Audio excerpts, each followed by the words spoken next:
আসসালামু আলাইকুম রহমতুল্লাহি ওয়া বারাকাতুহু। প্রিয় বন্ধুরা, কেমন আছেন সবাই? আশা করছি আপনারা সবাই ভালো আছেন। আমি আল্লাহ পাকের রহমতে ভালো আছি। আমার এই চ্যানেলের ৬৪তম পর্বে আমি আপনাদের সবাইকে স্বাগত জানাই।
আজ আমনকে সম্মান জানানোর দিন না?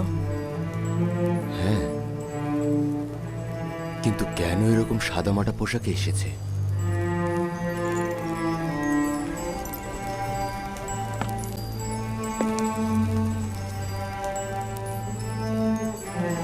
আজ মিশরবাসীর খোদা আমুনের কুদরতে পৌঁছানোর দিন। এই দিনে আমুন একটি যুদ্ধে যান এবং মিশরের পূর্ববর্তী খোদাকে পরাজিত করেন এবং নিজে মিশরের খোদা হিসাবে আবির্ভূত হন। মিশরের জনগণ প্রতি বছর এই দিনটিকে সম্মানিত দিন মনে করে থাকেন এবং মিশরের বাদশাহ বিশেষ দিন হিসাবে পালন করে থাকেন। আমুনের মূর্তি এখানে থাকার এটি একটি কারণ।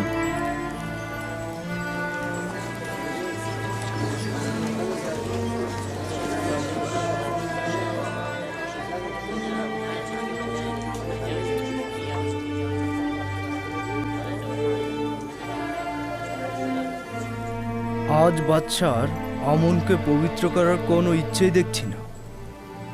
আমুন খোদাকে তো উষ্ণ পানিতে ধৌত করা হলো না। এই দিনে আমির হতেবের উচিত ছিল ঐতিহ্যবাহী পোশাক পরিধান করা। তার উচিত ছিল আমনের পায়ের কাছে নতজানু হওয়া।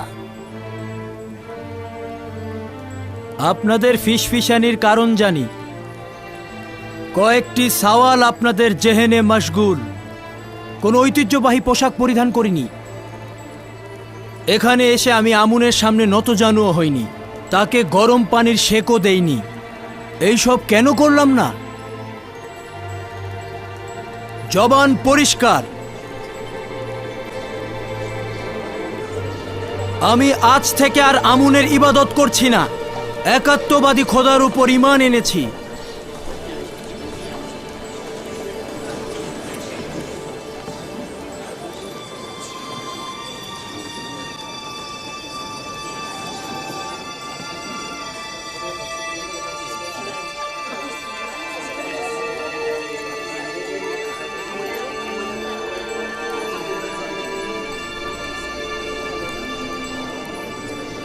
আমি জানতাম ইউজারসিফ তার কাজ আঞ্জাম দেবেই দেবে। হ্যাঁ, আমি একাত্মবাদী খোদা আসমানের খোদার প্রতি ঈমান এনেছি এবং আপনাদের আমুন খোদার সঙ্গে আমার কোনো কাজ নেই। সবাই স্বাধীনভাবে ধর্ম পালন করবে। কি বলছো আমিন হতেব? তুমি এসব কি কথা বলছো? কেন, কি হয়েছে? বন্ধ করুন আম্মাজান।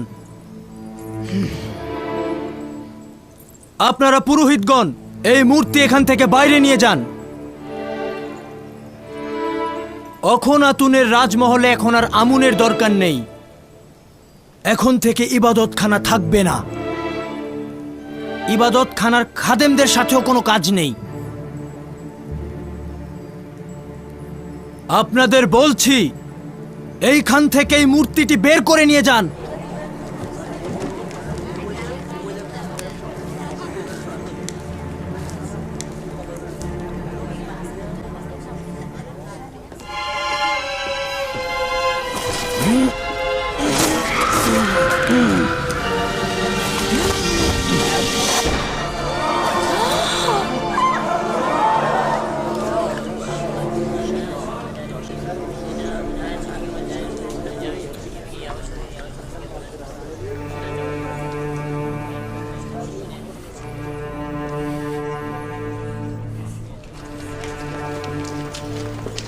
লালত তোমাদের উপর ধ্বংস হবে, তোমরা ধ্বংস হবে। তুমি অমন তার অপমান সহ্য করবে না, ধ্বংস হবে, সব ধ্বংস হয়ে যাবে। অমন তার অপমান কোনোদিন সহ্য করবে না, সবাইকে ধ্বংস হতে হবে, ধ্বংস হয়ে যাবে সব কিছু। অমনের অপমান সহ্য করবে না অমন।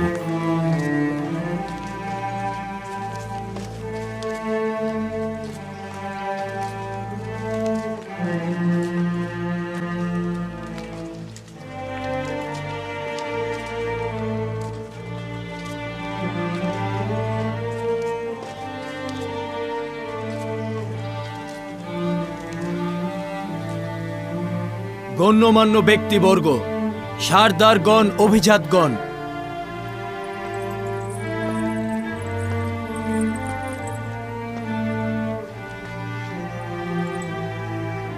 আজ থেকে আমি একাত্মবাদী খোদার ইবাদত করব এবং নিজের নাম আমেনহোতেবের পরিবর্তে অখনাতুন রাখলাম। এটি মিশরের আনাচে কানাচে সর্বত্র পৌঁছে দিন।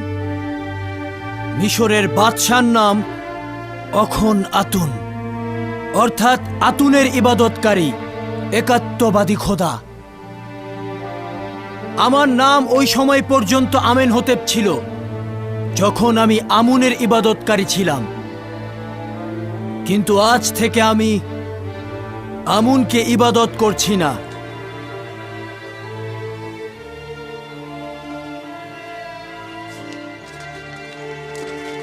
রাজমহলে কুফরি হুকুমত করেছে, আমুন ও আমুনের ইবাদতখানা এখানে না থাকাই ভালো।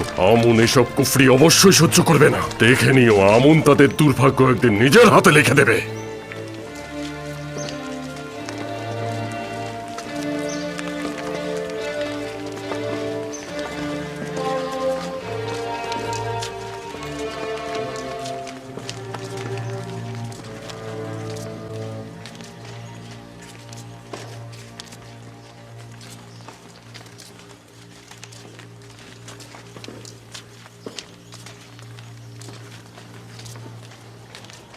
এখন থেকে আমেনহোতেব যে কোনো সময় বিপদের সম্মুখীন হতে থাকবে, কারণ আমি প্রতিশোধ নেব।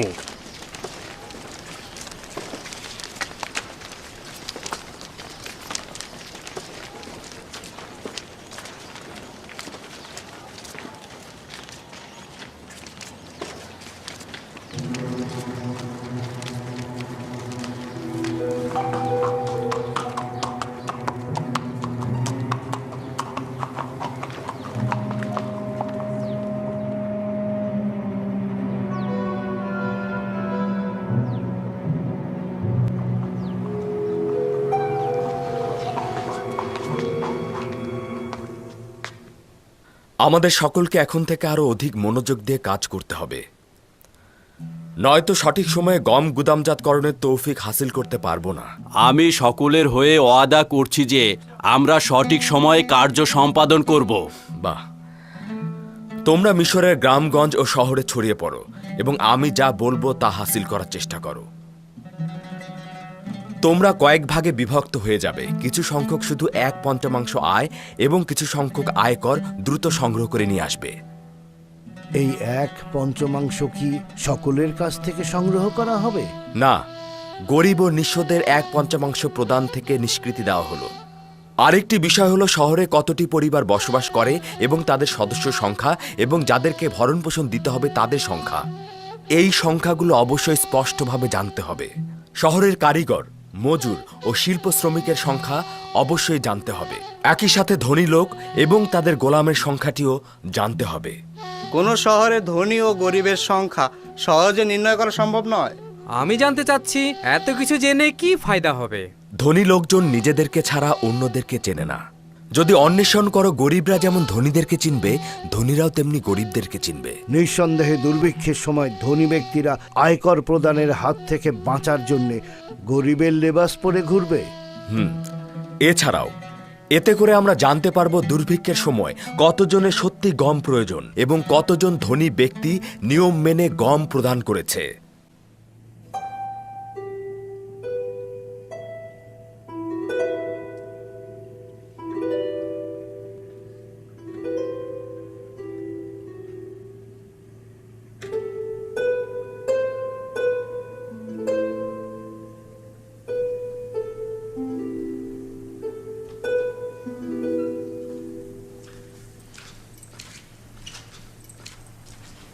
দরুদ বানু জুলেখা। কি হয়েছে রুদামুন? এমন কিছু খবর আছে যা মন্দ নয়। আজ থেকে বাদশাহ আমনের ইবাদত ছেড়ে দিয়েছে এবং আতুন ইবাদতকারী হিসেবে তিনি নিজেকে স্বীকৃতি দিয়েছেন। নিজের নাম আমেন হতেফ থেকে অখনাতুন রেখেছেন আর সবাইকে সেই নামেই ডাকতে আদেশ দিয়েছেন। আতুন একাত্মবাদী খোদার অপর নাম। তার মানে ইউজারসিফের খোদা? সন্দেহ নেই যে এই আইনের পরিবর্তন ইউজারসিফের ইশারা ও পরামর্শের ফল।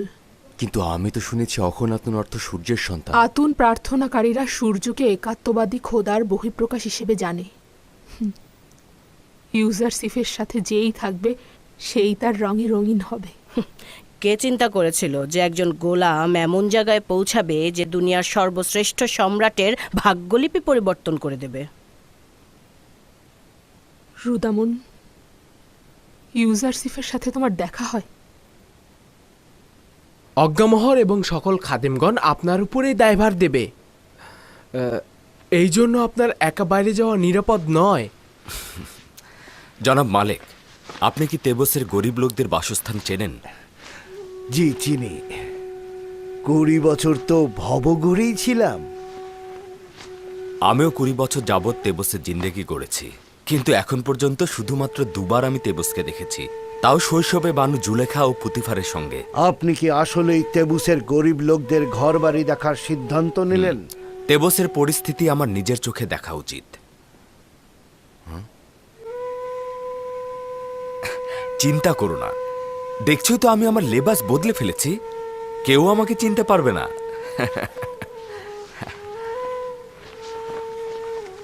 এখন থেকে আমি নিয়মিত গম তোলা, প্যাপিরাসের শস্য ক্ষেত, পাথর তোলা এবং গোলামদের দেখতে যাব।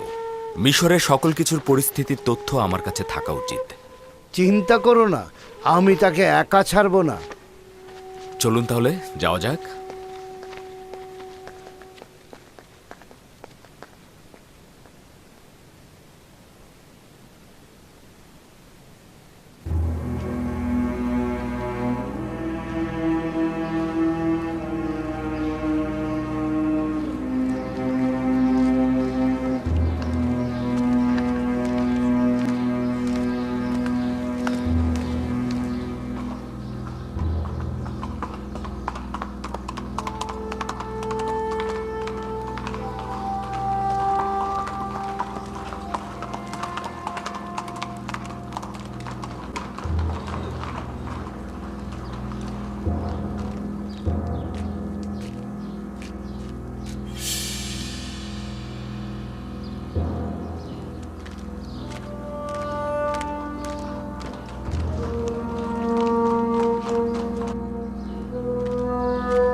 এই শহরের সম্ভ্রান্তগণ অধিক সুযোগ সুবিধা গ্রহণ করেছে। তাদের নিয়ন্ত্রণে একটি উপায় খুঁজে বের করা দরকার। তাদের সম্পদের নির্দিষ্ট একটি অংশ গরিব দুঃখীকে দেয়া উচিত। জি আলী জনাব, বছরের পর বছর মিশরের একদল লোক অন্য একদল লোকের ঘাড়ে চলে আসছে। আপনি এই প্রাচীন ঐতিহ্য কি করে নিশ্চিহ্ন করবেন?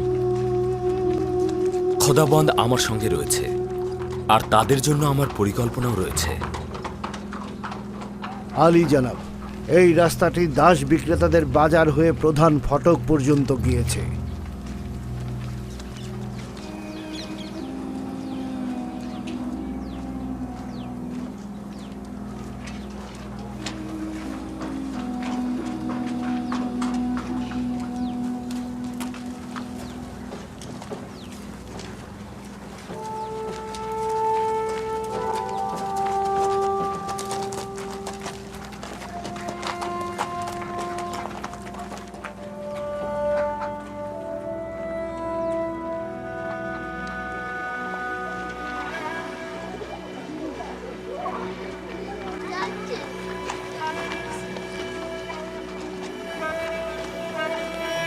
আমার কাছে অনেক গোলাম রয়েছে, জোয়ান গোলাম, শক্তিশালী গোলাম,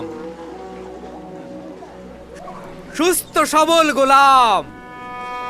এই যে দেখুন, একেবারে মজবুত দাঁত। আমি মাত্র 100 দেবন দ্বারা নিলাম শুরু করছি। বলুন, কে কিনতে ইচ্ছুক? 100 দেবন, 100 দেবন।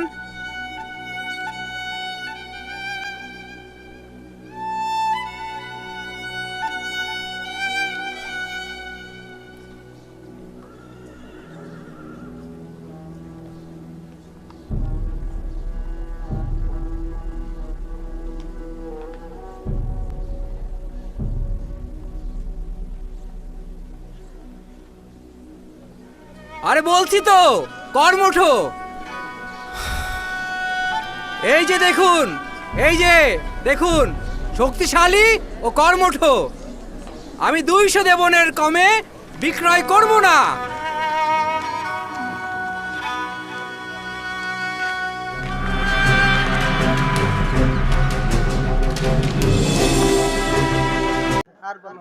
আর বানু আপা মহিলা প্যান্ডেল থেকে এই মাত্র খাদিজার উত্তরসূরি একজন পাওয়া গেল। আর বানু আপা, একটু দোয়া করবো, আল্লাহুম্মা আমিন। আল্লাহ তাআলা আমার একজন মা রব্বুল আলামিন মা আয়েশা খাদিজার উত্তরসূরি। আমি খাদিজার জীবনী বলেছি, তিনি দান করতে করতে তিনি সম্পূর্ণ নিঃস্ব হয়ে গিয়েছিলেন ইসলামের জন্য। আল্লাহ তাআলা আমার একজন বোন, আল্লাহ তাআলা তিনি আরবানু আপা আমার একজন বোন 3000 টাকা দান করেছেন রব্বুল আলামিন।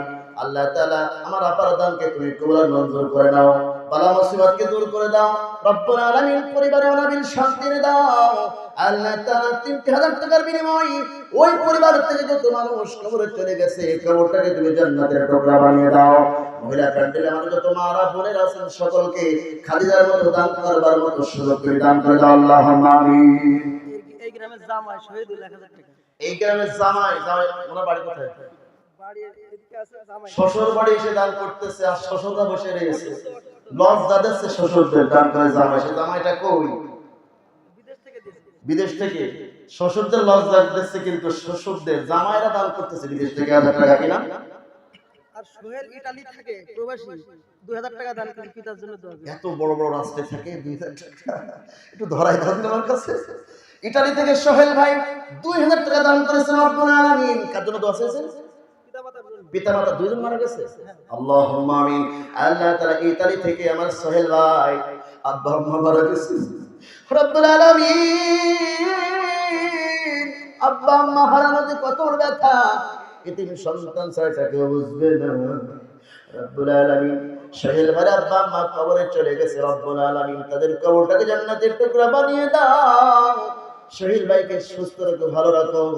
ইতালিতে প্রবাসের দিনগুলো সুন্দর করে দাও, বেশি বেশি ইনকাম করতে পারে, আবার নিজ দেশে ফিরে আসতে পারে, ব্যবসা বাণিজ্য করতে পারে, বন্ধু বান্ধবের সাথে আবার দেখা সাক্ষাৎ হতে পারে রব্বুল আলামিন। আমার ভাইকে কবুল মঞ্জুর করে নাও, আল্লাহুম্মা আমিন। কবির মা মারা গেছে, 2 বস্তা সিমেন্ট দেবে। আলহামদুলিল্লাহ আলহামদুলিল্লাহ। কবির ভাই ওনার আম্মা জান মারা গেছেন, মায়ের জন্য 2 বস্তা মাটি দান করেছেন, বলেন আল্লাহুম্মা আমিন। লিল্লাহি তাকবীর। মসজিদের সহসভাপতি 5000 টাকা বলেন আল্লাহুম্মা আমিন। আল্লাহ তাআলা দোয়া করেন আল্লাহুম্মা আমিন। 5000 টাকা দান করলেন রব্বুল আলামিন। আম্মাজান মারা গেছেন আমার সাইফুল ইসলাম ভাইয়ের আম্মাজান কবরে চলে গেছে, কবরটাকে জান্নাতের টুকরা বানিয়ে দাও আল্লাহ তাআলা। আমার ভাই মসজিদের সহসভাপতি, মসজিদের খেদমত করবার তৌফিক দাও, মসজিদে 5 ওয়াক্ত উপস্থিত হতে পারে তৌফিক তুমি দান করে দাও। আমার ভাইয়ের টাকা পয়সা আরো তুমি বাড়িয়ে দাও রব্বুল আলামিন। তার জীবনে সব কিছুতে নিরাপত্তা প্রদান করো, সিকিউরিটি প্রদান করো। মৃত্যুর সময় ইমানের কালেমা থেকে তার মুখে তুমি জারি করে দিও লা ইলাহা ইল্লাল্লাহু মুহাম্মাদুর রাসূলুল্লাহ। নহর চাচা 5000 পিতামাতার জন্য। আলহামদুলিল্লাহ আলহামদুলিল্লাহ। নহর চাচা 5000 টাকা বলেন আল্লাহুম্মা আমিন। দেখছেন আপনারা আমার কষ্ট দেবেন, প্রথমে একটু বকায় নিয়ে তারপর এখন কিভাবে দিচ্ছে দেখেন, মানে আপনারা কষ্ট দিয়েছেন আমার দেখেছেন। এখন তো 5000 আসতেই আছে বলে লিল্লাহি তাকবীর। একটু দোয়া করে আল্লাহ তুমি তাকিয়ে দেখো, আল্লাহুম্মা আমিন। দোয়া করে আল্লাহুম্মা আমিন। আল্লাহ তুমি তাকিয়ে দেখো, ছোট্ট মাহফিল, লোক সংখ্যা কম, তারপরেও মালিক তুমি তাকিয়ে দেখো। দত্তপাড়া গ্রামে 5000 10,000 করে দান করতেছে তোমার ঘরের জন্য। আল্লাহ এই মসজিদের সকলের জন্য ওঠে, সকলে জান্নাতে যেতে পারে। আল্লাহ তাআলা এই গ্রামবাসী, এই মহল্লাবাসী, কমিটি বৃন্দকে সকলকে তুমি কবুল মঞ্জুর করে দাও। লা ইলাহা ইল্লাল্লাহু মুহাম্মাদুর রাসূলুল্লাহ। সাইফুল 500 নতুন চাকরি পেয়েছে। সাইফুল ইসলাম ভাই নতুন চাকরি পেয়েছেন প্রাইমারি স্কুলে, সরকারি